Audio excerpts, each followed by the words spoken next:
and never returned. A sudden violent sea storm hit just after they set out, and everyone believed they were lost with no chance of survival.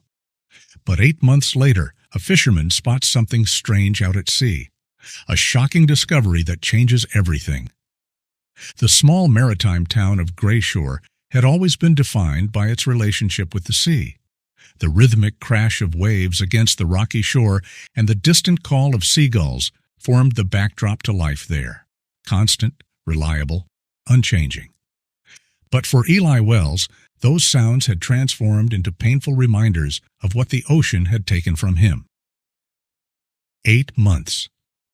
That's how long it had been since he'd last seen his wife Hannah and their daughter Sophie. 8 months since their smiling faces had disappeared into the horizon, taken by the sea that had always been their shared passion. Eli stood at the edge of the small marina, the very spot where he'd hugged them goodbye that fateful morning. The weathered wooden dock creaked beneath his boots as the breeze carried the scent of salt and fish. He closed his eyes, remembering Hannah's bright laugh as she loaded their gear onto the boat.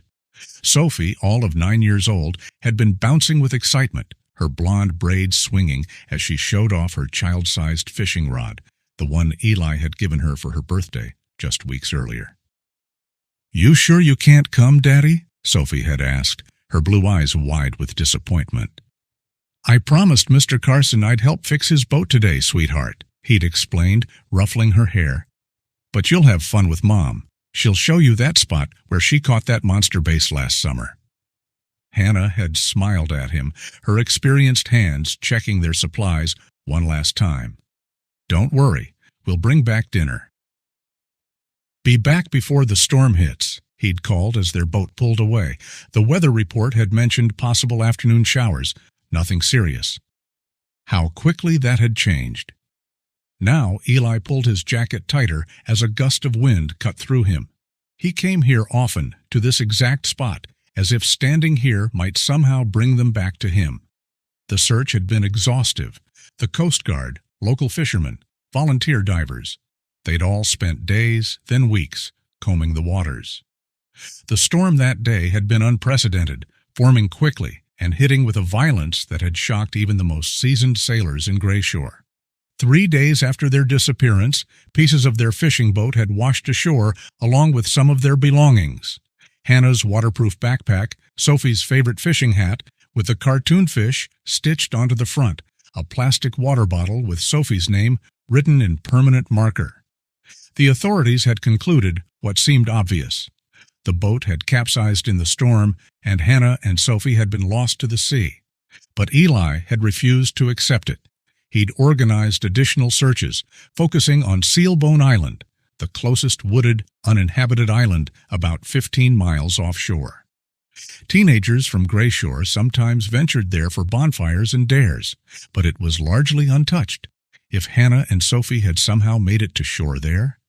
But they hadn't found anything, not on Sealbone nor on any of the other small islands that dotted the coastline.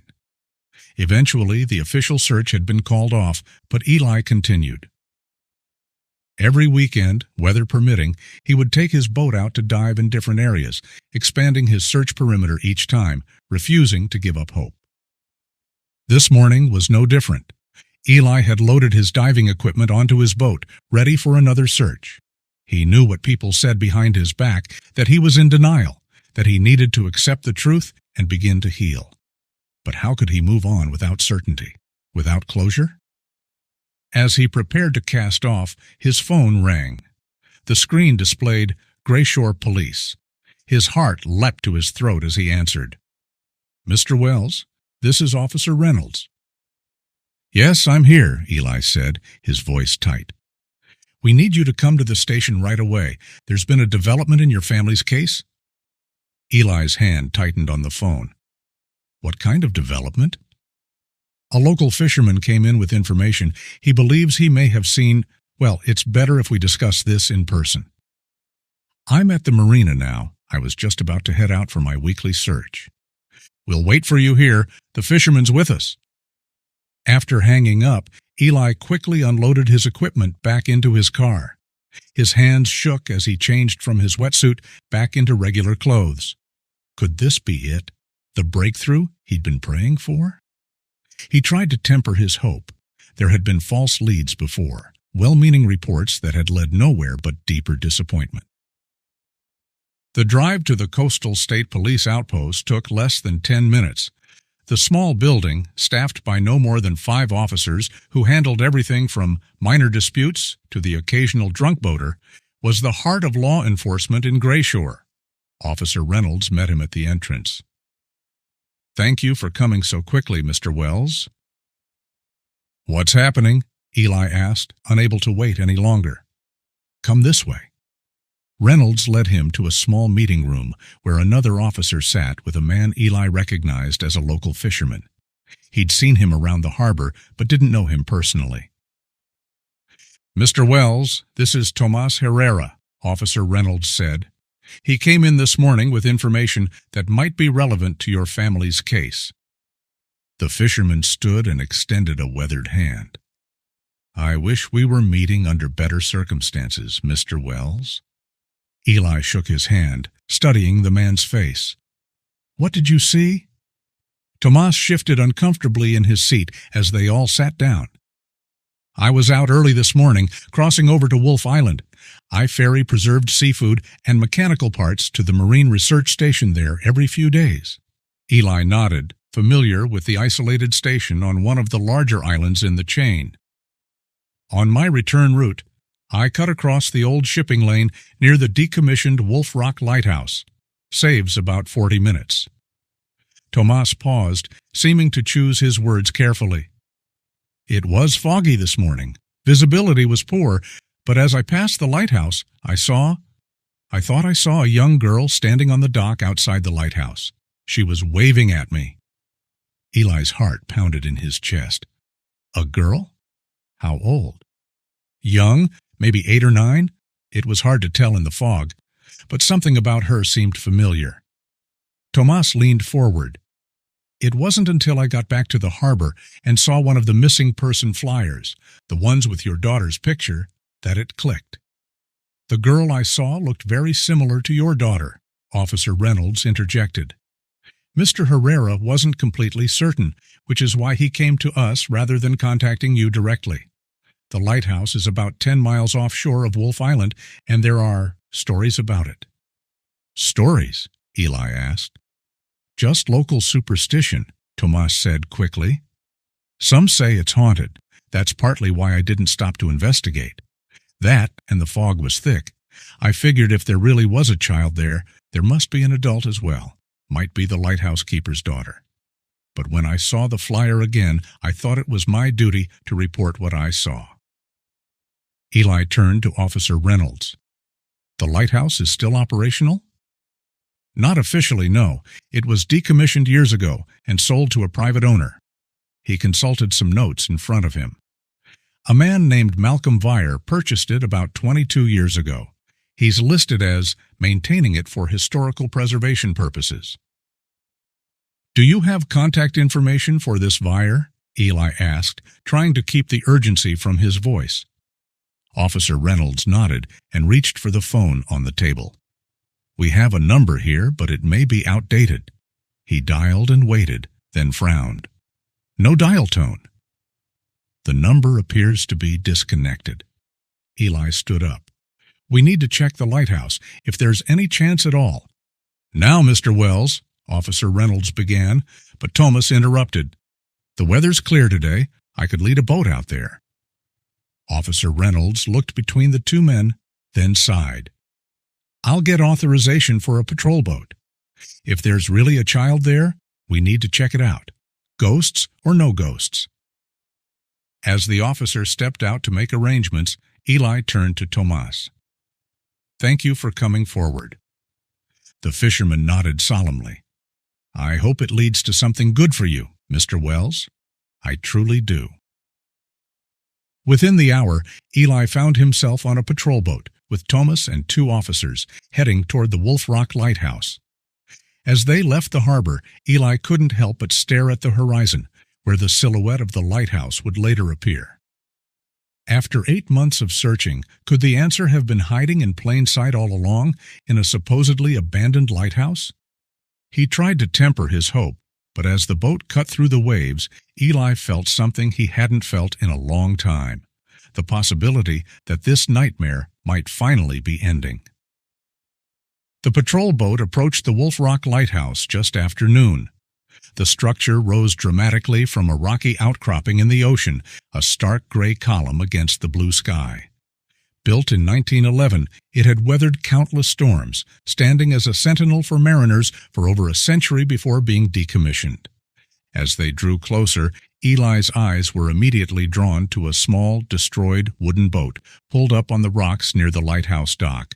The hull was badly damaged, making it clearly unusable, but its presence was undeniable evidence that someone had been here. "That wasn't there last time I passed by," Tomasz murmured, pointing at the boat.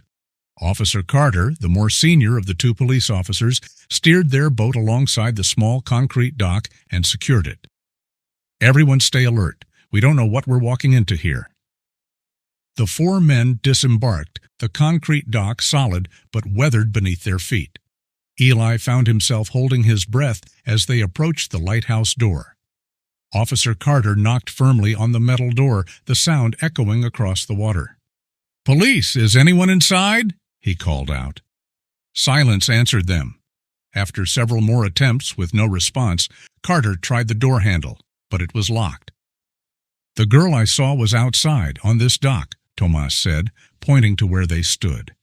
"She was right about here, waving." Officer Carter looked skeptical. "And you're sure it wasn't just a trick of the light or the fog?" Tomasz shook his head firmly. "I saw someone." Eli walked to the edge of the dock, looking down at the destroyed boat. It was small, perhaps 14 feet long, the kind used for day trips rather than serious offshore fishing. The damage to the hull looked extensive. It had clearly been battered by rocks or a violent storm. "This boat," Eli said quietly. "It could have been drifting for months before washing up here." As they stood contemplating their next move, a distant sound caught their attention. A boat engine, growing louder by the second. They turned to see a modern motorboat approaching from the direction of the mainland. "Someone's coming," Officer Reynolds said, hand moving instinctively to his sidearm. The approaching boat slowed as it neared the lighthouse, the man at the helm studying them with obvious surprise. He was older, perhaps in his late 60s, with weathered skin and a shock of white hair. After a moment's hesitation, he maneuvered his boat alongside the dock and cut the engine. "Can I help you, gentlemen?" he called out, his voice steady but with an edge of wariness. Officer Carter stepped forward, badge in hand. "Coastal Police. Are you Malcolm Vire?" The man's eyebrows rose slightly as he stepped from his boat onto the dock. "I am. This is my property.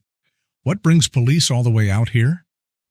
"We received a report of a child seen at this lighthouse earlier today," Carter said. "We're here to investigate." Malcolm's expression shifted, almost imperceptibly. "A child? Here?" He gave a short laugh. "Well, that explains the unexpected visitors." "Do you know anything about this report, Mr. Vire?" Reynolds asked. Malcolm seemed to consider the question carefully. "I was here this morning with my niece. We were collecting some of my old belongings I've stored in the lighthouse. That must be who your witness saw." Eli felt his hope begin to deflate, but something about Malcolm's demeanor kept him tense. "Your niece?" Officer Carter asked. "Would you mind showing us a photo of her?" Malcolm's posture stiffened. "What for?" "I don't appreciate the implication that I'm lying about my own family." "No implication intended," Carter said smoothly. "It's just procedure when investigating reports involving children." Malcolm pulled his phone from his pocket with noticeable reluctance. He swiped through it, then turned the screen toward them briefly, showing a young girl with short blonde hair before quickly tucking the phone away again. "Satisfied?" he asked coldly. Officer Carter turned to Tomasz. "Could this be the girl you saw this morning?" Tomas studied Malcolm, then nodded slowly. It could be. She looked similar enough. Like I said, it was foggy, and I was some distance away. Eli stepped forward, unable to contain himself any longer. Are you certain? You said at the station that she looked like my daughter from the flyer. I wasn't sure what I saw, Tomas said, looking uncomfortable. The girl in that photo does look similar to what I saw this morning, a little girl in a red jacket. In the fog, details were hard to make out. Eli felt the brief spark of hope dim further. Mr. Wells, Officer Carter said quietly, I understand your disappointment, but we need to be realistic.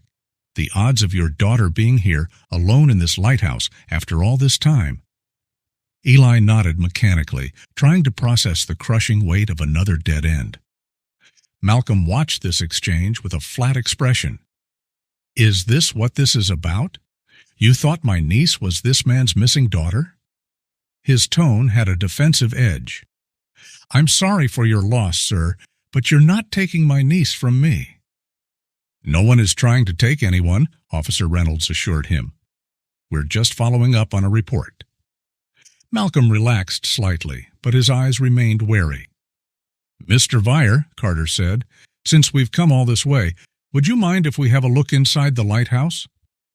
What for? Malcolm asked sharply, his hands beginning to tremble slightly.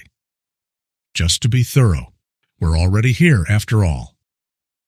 Malcolm looked like he wanted to refuse, but after a moment's consideration, he pulled a set of keys from his pocket. Fine, but mind you, it's dusty and not particularly pleasant inside.